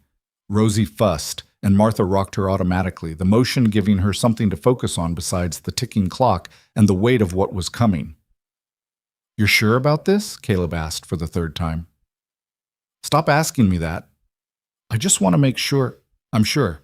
Martha met his eyes. "Are you?" Caleb looked at her for a long moment, his expression complicated. "Yeah, I'm sure." Before Martha could ask what he meant by that, the clerk appeared in the doorway. "Judge is ready for you." They walked into the courthouse together, Martha carrying Rosie, Caleb walking beside her like an honor guard. The judge's chambers were small and cramped, smelling of old paper and tobacco. Judge Morrison was an older man with sharp eyes that took in the whole situation in one glance. "Mr. Mercer, Mrs. Hale, I understand you want to get married." "That's right," Caleb said. "Any particular reason for the rush?" Does there need to be one? Morrison's mouth twitched. No, I suppose not, though I'd be lying if I said this wasn't a surprise. You've been alone for 3 years, Caleb, and Mrs. Hale, you're recently widowed, if I recall correctly. Recently enough, Martha said, her voice sharper than she intended. Is that a problem? "Not legally, just making conversation." Morrison shuffled some papers. "You'll need witnesses. Mrs. Patterson, could you come in here? And Mr. Ellis?" Two people Martha vaguely recognized entered, the court secretary and a lawyer who apparently worked in the building. They stood awkwardly to the side, clearly understanding they were about to witness something unconventional. Morrison opened a worn book and began reading the ceremony with the enthusiasm of a man who'd done this too many times to find it meaningful anymore. The words washed over Martha without landing: love, honor, cherish, in sickness and health, till death. All lies. Or at least not the whole truth. "Do you, Caleb Mercer, take this woman to be your lawfully wedded wife?" "I do." Caleb's voice was steady. "And do you, Martha Hale, take this man to be your lawfully wedded husband?" Martha's throat was dry. Rosie shifted in her arms, warm and real, and the reason they were all standing here. "I do." "Do you have rings?" The question caught them both off guard. Caleb's hand went to his pocket, and Martha saw surprise cross his face before he pulled something out. A gold band, simple and worn. Elizabeth's ring. Had to be. Martha stared at it, something cold settling in her stomach. She was about to wear a dead woman's wedding ring in a marriage that was nothing like what that ring had originally meant. Caleb saw her expression. "It was my mother's," he said quietly. "Beth wore it, but it was my mother's first. It's the only ring I have." The distinction mattered somehow. Not Elizabeth's ring, his mother's. A family heirloom being passed on, not a replacement taking a dead woman's place. Martha held out her hand. It was shaking. Caleb slid the ring onto her finger. It was too loose, spinning slightly, but it stayed on. "By the power vested in me by the territory, I now pronounce you husband and wife. You may kiss the bride." The words hung in the air like a challenge. Caleb looked at Martha. She looked back. They'd agreed this was practical, functional, not real in the ways that mattered. But everyone was watching, and not kissing would raise questions they didn't need. Caleb leaned in slowly, giving her time to pull away if she wanted. Martha stood frozen, Rosie between them, as his lips brushed hers in the briefest contact that could qualify as a kiss. It was nothing. Over in a second, completely chaste. So why did Martha's face burn like she'd been branded? "Congratulations," Morrison said dryly. "Sign here." They signed the certificate. The witnesses signed, papers were stamped and filed, and just like that, Martha Hale became Martha Mercer. "You'll want to register this at the county seat when the weather permits," Morrison said, handing Caleb a copy of the certificate. "For now, this makes it legal. You're married." They walked out of the courthouse into cold sunlight that felt harsh after the dim interior. Martha looked down at the ring on her finger, the gold catching light, proof that this had actually happened. She was married, to a man she'd known for less than a month, to protect a baby the world had decided she didn't deserve to keep. "We should get supplies while we're here," Caleb said, his voice carefully neutral. "Might as well make the trip worthwhile." They walked toward the mercantile, and Martha saw curtains twitch in windows as people noticed them. News would spread fast. The widow and the rancher had gotten married. The scandal was now legitimate. The town would have to swallow whatever opinions they'd been nursing. Mrs. Whitmore's face, when they entered the mercantile, was worth the entire uncomfortable morning. "Mr. Mercer, Mrs. Hale," she caught herself. "Or is it Mrs. Mercer now?" "It is," Caleb said flatly. "We'll need flour, sugar, coffee, and some fabric if you have any that's suitable for baby clothes." Mrs. Whitmore's expression cycled through surprise, calculation, and forced pleasantness in rapid succession. "Of course. Congratulations on your marriage." The words sounded like they hurt coming out. "Thank you," Martha said, letting sweetness coat the words like poison. "It's wonderful to have everything settled so properly. I'm sure the town will be relieved. Mrs. Whitmore's smile was fixed and painful. I'm sure they will be. They made their purchases in tense silence, Mrs. Whitmore gathering items with exaggerated care while shooting glances at Martha's ring finger. Other customers wandered in, saw what was happening, and either left quickly or found excuses to linger and stare. Martha held Rosie and let them look. Let them see that she'd survived their judgment, had found protection they couldn't strip away. It felt like a small victory, bitter but real. They were loading supplies into the wagon when Sheriff Porter appeared. "Caleb, Mrs. Mercer," he nodded at the new title. "Heard you folks got married this morning." "News travels fast," Caleb said, not stopping his work. "It does in a small town." Porter shifted his weight. "I suppose this addresses some of the concerns that were raised." "I suppose it does."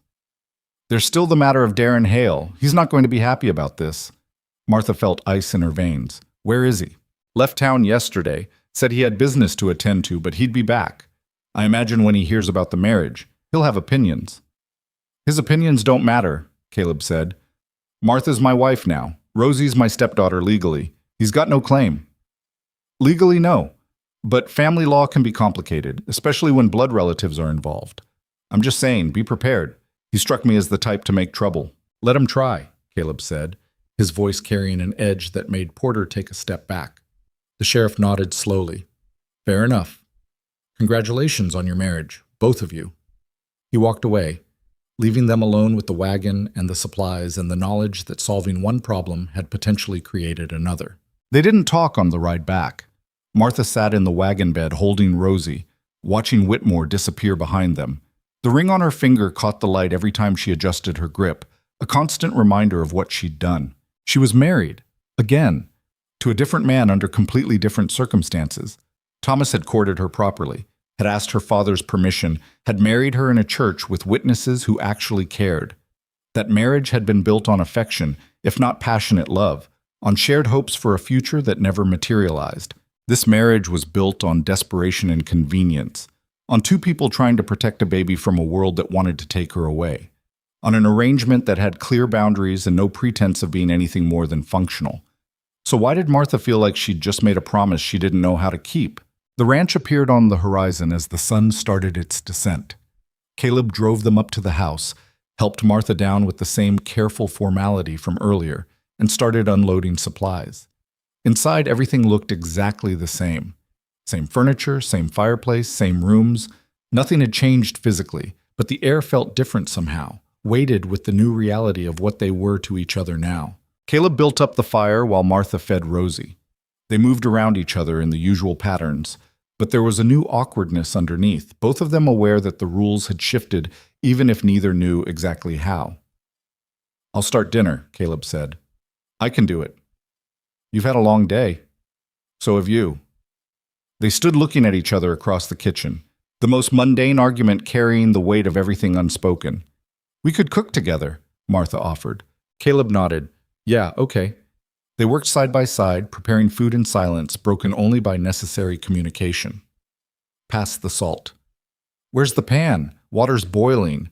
The domestic choreography of two people sharing space, now with legal documentation. Martha kept touching the ring on her finger without meaning to, the metal strange and foreign. "Does it fit all right?" Caleb asked, noticing. "It's a little loose." "I can take it to town, have it sized properly." "No, it's fine. I don't want you to go to the trouble." "It's not trouble." Martha set down the knife she'd been using, turned to face him. "Caleb, we need to talk about what this actually means, what changes." He stopped what he was doing, leaning against the counter. "I told you, nothing has to change." "But it does. We're married now. People will have expectations. We'll have to act like—" She gestured vaguely. "Like husband and wife. In public, maybe. But here, it's just us. We can be whatever we want. And what do we want?" The question hung between them, too big and complicated for the small kitchen to contain. Caleb was quiet for a long moment. "I want you to feel safe here. I want Rosie to grow up healthy. I want the town to leave us alone, and Darren to have no legal ground to stand on. Beyond that," he shrugged, "I don't know. I'm not good at this, Martha, at figuring out what comes next. I'm just trying to get through each day without making things worse." The honesty was almost painful. "I'm scared," Martha admitted. "I'm scared this was a mistake. I'm scared it wasn't. I'm scared of what happens when Darren shows up. I'm scared of what it means that we did this, and I don't hate it." Caleb's expression softened slightly. "You thought you'd hate it?" "I thought I'd feel trapped, feel like I'd traded one cage for another, but I don't. And that scares me more than anything because I don't know what it means." "Maybe it doesn't have to mean anything yet. Maybe we just take it day by day, figure it out as we go." "That's not how marriage works." "Who says?" Caleb pushed off the counter. "Everyone else's marriage is built on rules and expectations and all this weight of what it's supposed to be. Maybe ours can be different. Maybe we just be honest with each other, take care of Rosie, and see what happens." It was such a simple proposal, such an impossible one. "And if it doesn't work?" Martha asked. "Then we deal with that when we get there, but at least we tried." Martha wanted to argue, wanted to demand guarantees and promises, and some kind of assurance that this wouldn't end badly. But Caleb couldn't give her those things any more than she could give them to him. All they had was right now, this moment, this choice to keep trying. "Okay," she said finally. "Day by day." Something that might have been relief crossed Caleb's face. Day by day. They finished making dinner together, ate in companionable near silence, cleaned up afterward. The routine was the same as every other night, but everything felt different underneath. When it came time to go upstairs, they both hesitated at the base of the stairs. "Your room's still yours," Caleb said. "Nothing about that has to change." Martha nodded, grateful and somehow disappointed at the same time.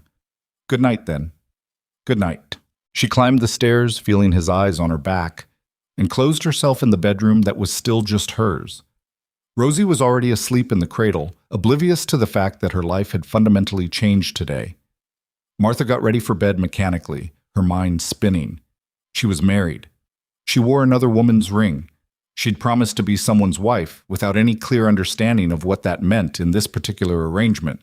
And Caleb was down the hall, probably lying awake in his own bed, dealing with his own complicated feelings about what they'd done. Martha climbed into bed and stared at the ceiling, listening to the house settle around her. This was her life now. Mrs. Caleb Mercer. Stepmother to a baby she'd given birth to. Wife to a man who'd saved her from freezing, but who she barely knew beyond the surface kindness he'd shown. It should have felt wrong. Instead, it just felt uncertain, like standing at the edge of something she couldn't see the end of, not sure if she was about to fall or fly. Sleep came eventually, fitful and full of dreams she couldn't quite remember when she woke. The next morning started the same as every other. Caleb up early, working outside. Martha caring for Rosie, managing the house. But now there was a ring on her finger that caught the light whenever she moved her hand, a constant reminder that things were different, even if they looked the same. 3 days passed in this strange new normal. They were polite to each other, careful, both walking on ice that might crack if they put too much weight in one place. The awkwardness from the wedding day faded slightly, but never completely disappeared. On the 4th day, Caleb came in from the barn with tension written across his shoulders. "Riders coming," he said shortly. 5 of them this time. Martha's stomach dropped. "Darren?" "Can't tell yet, but probably." They stood at the window together, watching the dark shapes approach across the snow. As they got closer, Martha recognized the lead rider's posture, the particular way he sat his horse. Darren Hale. Thomas's brother had always been bigger than his younger sibling, broader and meaner, with the kind of face that looked like it was used to getting its way. He rode at the front of the group like he owned the territory, the 4 men behind him looking like hired muscle rather than friends. "Stay inside," Caleb said. "No." Martha surprised herself with the firmness in her voice. "He's here because of me. I'm not hiding." Caleb looked at her for a long moment, then nodded. "Stay behind me, then." They walked out onto the porch together as the riders pulled up. Darren dismounted with the casual arrogance of someone who'd never been told no in his life. "Well, well," he said, his voice carrying false cheer. "If it isn't my dear sister-in-law, heard you got yourself married again. Quick work, Martha. Thomas is barely cold." "Thomas has been dead for 4 months," Martha said, keeping her voice level. "And what I do is none of your business. When it involves my niece, it becomes my business." Darren's smile didn't reach his eyes. That's my brother's child you're raising. My blood. That gives me rights. You have no rights, Caleb said quietly. Martha's my wife now. Rosie's my stepdaughter. Legally, you've got no claim. Darren's attention shifted to Caleb, sizing him up. The famous Caleb Mercer. Heard about you. Big rancher. Keeps to himself. Lost his family in a tragic accident. He said the last part with mock sympathy that made Martha's hands clench. Convenient that you found yourself a new wife and baby so quickly, almost like you were looking for replacements. Watch your mouth, Caleb said, his voice dropping into dangerous territory. Or what? You'll throw me off your property? I don't think so. Darren gestured to the men behind him. I've got witnesses here. Respectable men from town who are concerned about the welfare of my niece. We're not leaving without her. Martha's heart hammered against her ribs. You can't take her. Actually, I can. I've already talked to a lawyer. Family law says blood relatives have rights, especially when there are questions about the child's current situation. And there are lots of questions, Martha, like how you went from begging in the streets to married to a rich rancher in less than a month. Like what kind of arrangement you've really got here, like whether this is actually a proper home for a child or just some sort of, he waved his hand vaguely, transaction. This is a proper home, Martha said, her voice shaking with anger now. More proper than anything you could provide. You never cared about Thomas when he was alive. You never came to visit, never wrote, never gave a damn about him or his family. And now you show up pretending to care about his daughter? I care about family legacy, Darren corrected. About making sure the Hale name doesn't get raised by some widow who shacked up with the first man who'd take her in. Caleb moved before Martha could react, stepping down off the porch with his hands clenched into fists. I'm going to give you one chance to leave. After that, we're going to have a problem. Darren didn't back down. I'm not leaving without my niece. She's not your niece. She's my daughter now. A piece of paper doesn't make you her father.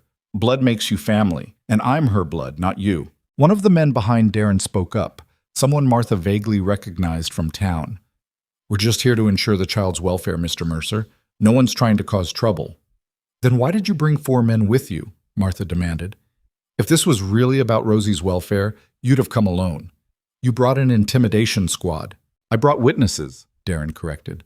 People who can testify that we tried to handle this reasonably, that we gave you a chance to hand over the child voluntarily before involving the law. There is no law that gives you custody, Caleb said. I checked. Martha's the mother. I'm her legal husband. You're an uncle with no grounds for a claim unless you can prove we're unfit parents, and you can't. Darren's smile widened. Can't I? Let's see. Martha was destitute a month ago, begging for scraps. You're a man who lives alone on an isolated ranch with a history of family tragedy. You two got married suspiciously fast, with no courtship, no proper engagement, and now you're raising a child who isn't biologically yours in a house where another child died. That sounds like grounds for questioning fitness to me. The words hit Caleb like physical blows. Martha saw him flinch, saw old pain flash across his face. Jamie didn't die in this house, Caleb said quietly. He died with his mother during a blizzard while I was in town. Don't you dare use them to make your point. I'm just stating facts, facts a judge would be interested in hearing. Martha stepped forward, putting herself beside Caleb rather than behind him. You want to talk about facts? Here's some facts. You want Rosie because Thomas left you his mind stake instead of everything going to you. You're petty and vindictive, and you see taking his daughter as some kind of revenge for him daring to have a family you didn't approve of. You don't care about her welfare. You care about winning. Darren's expression hardened. Careful, Martha. You're not in a position to make accusations. Neither are you. We're married legally. We're providing for Rosie. We have a stable home and the means to support her. What do you have besides blood relation and a grudge? I have the law on my side, and I have patience. I'll file the paperwork, make this official, and then we'll see what a judge says about this little arrangement of yours. He mounted his horse again, the other men following suit. This isn't over, Darren said, looking down at them. I'll be back with proper legal authority. In the meantime, you might want to think about what's really best for that child, because raising her in a house of lies, isn't it? He wheeled his horse around and led his group back down the road, leaving Martha and Caleb standing in the snow, watching them disappear. When they were gone, Caleb's shoulders sagged like someone had cut his strings. He's going to fight this, Martha said quietly. I know. He could actually take her. If he finds the right judge, makes the right arguments. I know. Martha looked at the man beside her, this stranger who'd become her husband, who'd stood up to Darren without hesitation, even when the words clearly hurt. Why are you doing this? She asked. Really? You could just let him take her. It would solve all your problems. No more questions from town, no more complicated arrangements, no more dead wife's ring on another woman's finger. You'd be free. Caleb turned to look at her, his gray eyes intense. You think I want to be free? Don't you? No. The word was flat, certain. I don't want to be alone anymore. I don't want this house to be empty. I don't want to spend the rest of my life surviving instead of living. And somewhere in the last month, you and Rosie became the reason I can tell the difference. The honesty was brutal in its simplicity. We barely know each other, Martha whispered. I know enough. I know you're stronger than you think. I know you'd fight the world for that baby. I know you make me laugh when I cook, and you make this house feel like a home instead of a tomb. That's enough. It shouldn't be. Why not? Caleb stepped closer. Who made the rules about what's enough? Why does every marriage have to look the same, mean the same things? We started this as an arrangement, yeah, but it doesn't have to stay that way unless that's what we both want. Martha's heart was pounding. What are you saying? I'm saying maybe this could be real. Maybe we could actually try to make it work as more than just protection and convenience. Maybe we could be a family. The word hung between them like something fragile and impossible. I don't know how to do that, Martha admitted. Neither do I, but we could learn together. Inside the house, Rosie started crying. The sound broke the moment, pulling Martha back to immediate reality. I need to go to her, Martha said. I know. She started toward the door, then stopped. Caleb, what you said about this being real, I need time to think about that. Take all the time you need. I'm not going anywhere. Martha went inside, her mind spinning. She fed Rosie, changed her, rocked her back to calm, all while trying to process what had just happened. Darren was coming back with legal authority. That threat was real and immediate. But Caleb's offer was just as real, just as immediate in a different way. He wanted this to be a real marriage, wanted them to be a family, not just people playing roles. And the terrifying thing was that Martha wanted it too. She'd been trying so hard to protect herself, to keep walls up, to make sure this stayed transactional and safe. But somewhere along the way, those walls had started crumbling. Somewhere along the way, she'd started caring about the large, gruff rancher who carved toys for her baby and cooked terrible meals and stood up to her dead husband's brother without hesitation. She'd started caring in ways that had nothing to do with gratitude and everything to do with the kind of feelings that got you hurt when they weren't returned. Except Caleb had just offered them back to her, had laid himself bare in a way that took courage she wasn't sure she possessed. Martha looked down at Rosie, now sleeping peacefully in her arms, and at the ring on her finger that had belonged to Caleb's mother, and then Elizabeth, and now her. She'd married him to keep this baby safe, but maybe, just maybe, there was something more here worth protecting, something that felt dangerously close to hope. The night after Darren's visit, Martha couldn't sleep. She lay in bed listening to Rosie's steady breathing, the sound that had become her anchor to sanity, and tried to untangle the knot of fear and hope that sat in her chest. Downstairs, she could hear Caleb moving around, his footsteps heavy on the wooden floors. He couldn't sleep either. Around midnight, Martha gave up pretending. She wrapped a shawl around her shoulders and made her way downstairs, finding Caleb sitting by the fire with a glass of whiskey he hadn't touched. Can't sleep? He asked without looking up. No. Martha sat in the chair across from him. You? Keeps happening lately. He finally raised the glass, took a sip. Been thinking about what comes next. With Darren. Me too. They sat in silence for a moment, the fire crackling between them. I meant what I said earlier, Caleb said quietly, about wanting this to be real. But I understand if that's too much, too fast. If you need to keep things the way they are. Martha looked at him in the firelight, this man who'd saved her life without asking for anything in return, who'd married her to protect her daughter, who was offering her something she'd stopped believing existed. I'm terrified, she admitted. Of Darren, yes, but also of this, of caring about you and having it all fall apart. I've already lost one husband. The idea of losing another, you won't lose me. Caleb set down his glass, leaned forward. I'm not Thomas. I'm not going to die in some mind collapse. And I'm not going to leave you to face the world alone. That's a promise. You can't promise that. Nobody can. Maybe not. But I can promise to try. To fight for this, for us, for Rosie. That's all anyone can do, isn't it? Show up and keep trying. Martha felt tears prick her eyes. When did you get so wise? 3 years of sitting alone in this house gives you time to think. Too much time, probably. He smiled slightly. Turns out I'm better at figuring things out when there's actually something worth figuring out. Martha wiped her eyes roughly. I want it to be real, too. I'm just scared of what that means. It means we stop pretending this is temporary. It means we actually try to build something together. It means taking a risk that it might not work out. Caleb paused. But I think we're both tired of playing it safe, aren't we? Safe hasn't gotten us much except lonely. The truth of that landed hard. Okay, Martha said, the word barely above a whisper. Let's try. Let's make this real. Something in Caleb's expression shifted.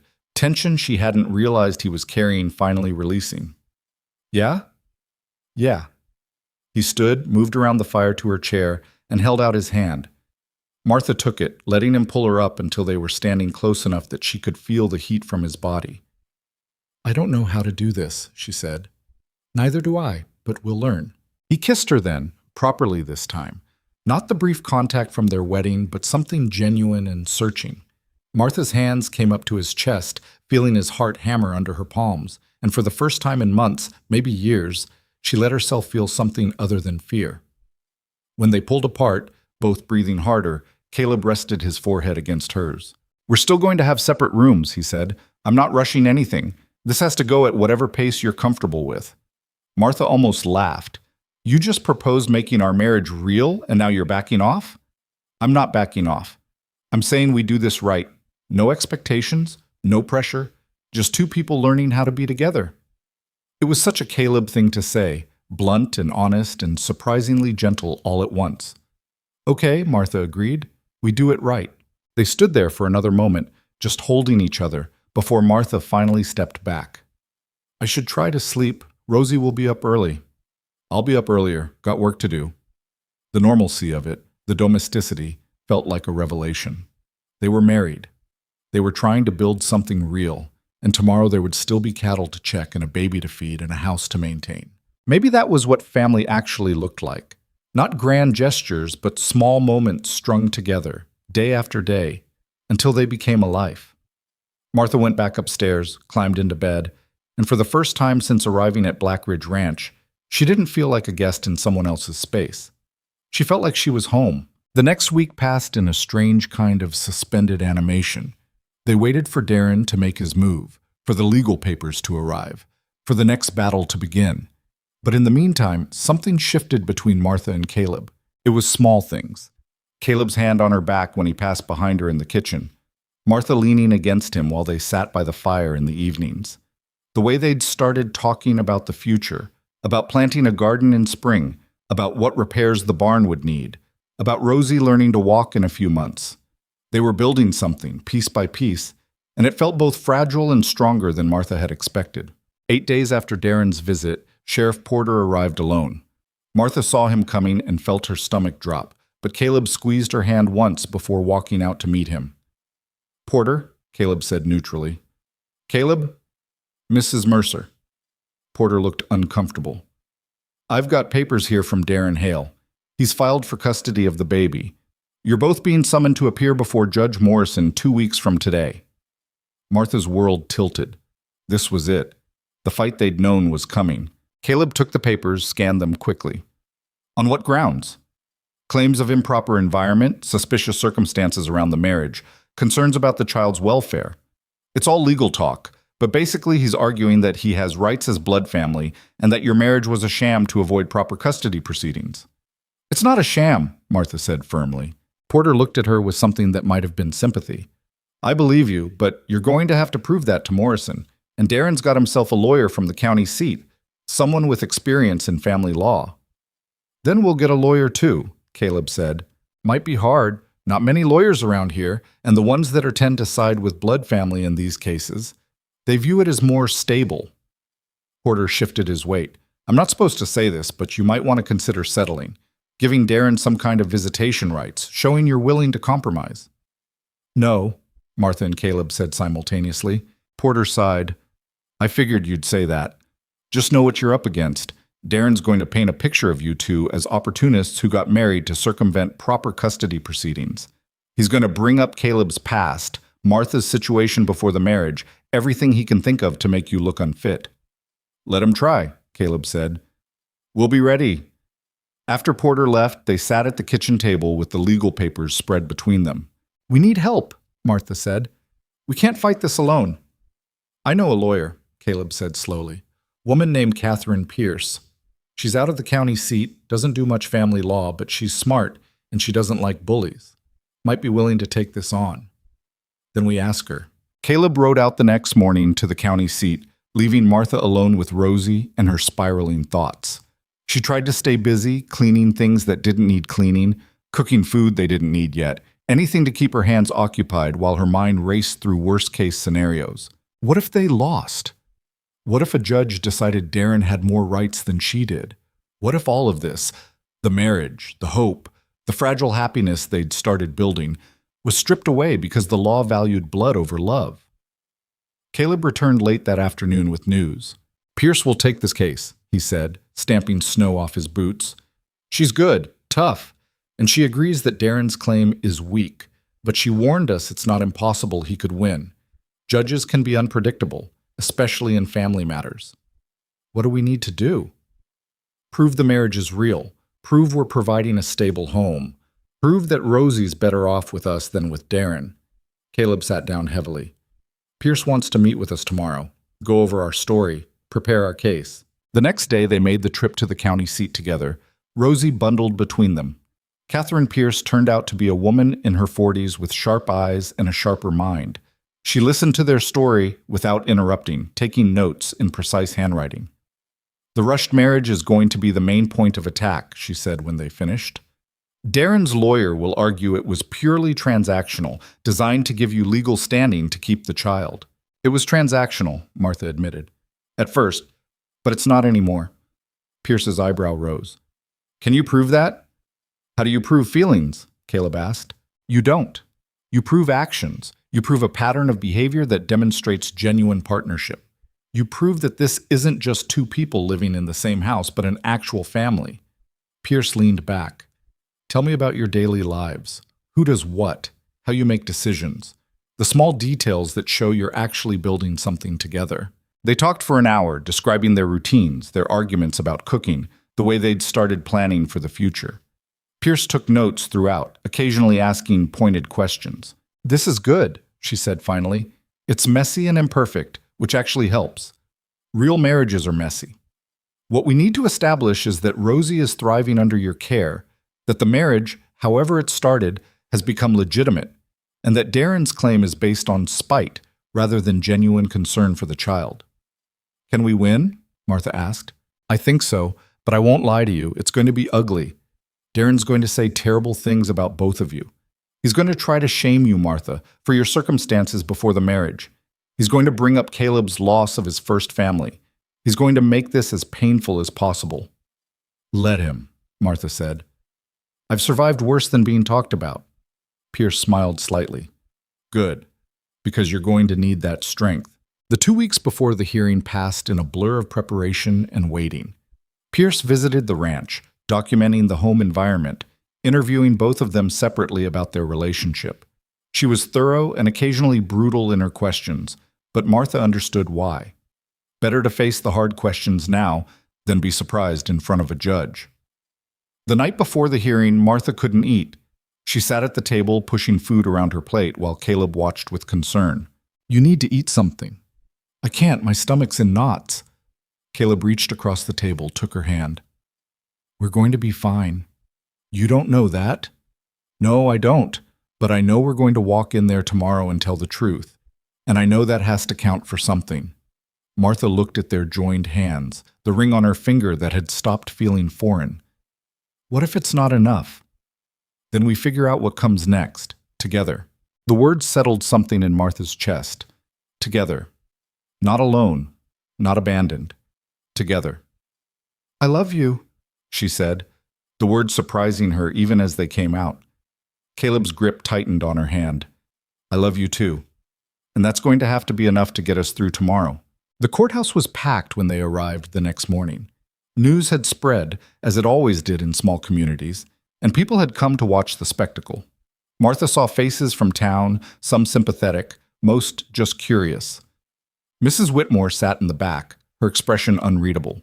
Darren was already there with his lawyer, a thin man in an expensive suit who looked like he'd come from somewhere more sophisticated than frontier territory. He smiled at them with the confidence of someone who thought he'd already won. Judge Morrison called the proceedings to order, and the battle began. Darren's lawyer went first, painting a picture of Martha as a desperate woman who'd latched onto the first man willing to take her in. He described the marriage as suspicious, the timing convenient, the whole arrangement designed to circumvent proper custody proceedings. "Mr. Hale has legitimate concerns," the lawyer argued. "His brother's child is being raised by a woman who was destitute weeks before marrying a stranger, living in isolation with no proper support system, no extended family present. The marriage was conducted with unseemly haste, suggesting its purpose was legal maneuvering rather than genuine affection." Pierce stood to respond, her voice sharp and clear. What opposing counsel describes as unseemly haste was actually a practical response to Mrs. Mercer's circumstances. She was a widow with a newborn, facing poverty through no fault of her own. Mr. Mercer provided assistance when no one else would, including, notably, Mr. Darren Hale, who only appeared after the situation had been resolved. She continued, methodically dismantling each of Darren's arguments. The marriage might have started as practical, but it had evolved into something genuine. Rosie was thriving under their care. The ranch provided a stable, loving environment, and Darren's claim of concern for the child was contradicted by his complete absence during her first months of life. "Where was Mr. Hale when his niece was starving?" Pierce demanded. "Where was his concern when Mrs. Mercer was begging for help in town? He appears now, months later, with legal papers and lawyers, and we're supposed to believe this is about the child's welfare." Darren took the stand, presenting himself as a concerned uncle who only wanted what was best for his brother's daughter. He was smooth, practiced, hitting all the right notes about family responsibility and proper upbringing. Then Pierce began her cross-examination. "Mr. Hale, when was the last time you saw your brother Thomas before his death?" Darren hesitated. It had been a while. We both had busy lives. "How long is a while? A month? A year?" 3 years, approximately. 3 years. "And in those 3 years, did you write to him, send any correspondence?" "No." "Did you attend his funeral?" "I was out of the territory. I didn't hear about his death until later." "How much later?" "A few months." Pierce let that sit. "So you didn't know your brother had died, didn't know he'd had a child, didn't know his widow was struggling, but somehow you care deeply about that child's welfare now?" "Family is important," Darren started. "Family was apparently not important enough to maintain contact with your only brother when he was alive," Pierce cut him off. "Family was not important enough to attend his funeral or check on his widow and newborn daughter. But now, when there's a question of custody and control, suddenly family matters?" Darren's lawyer objected, but the damage was done. The courtroom had seen through the performance. Martha took the stand next, her hands shaking but her voice steady. She told her story simply. The desperation, the hunger, the moment Caleb had walked into the mercantile and changed everything. "The marriage started as protection," she admitted. "I won't lie about that. I needed help, and Caleb offered it. But it became more. He's a good man, a kind man. He takes care of Rosie like she's his own, and her voice cracked slightly. "I love him. Not because I have to. Not because I owe him, but because he showed me that maybe I deserved to be helped, to be cared for, to be more than just someone who'd failed." She looked directly at Darren. "You want to talk about what's best for Rosie? What's best is being raised by people who actually want her, who fought to keep her alive, who love her, not by an uncle who sees her as some kind of prize to win." Caleb testified last, his words simple and direct.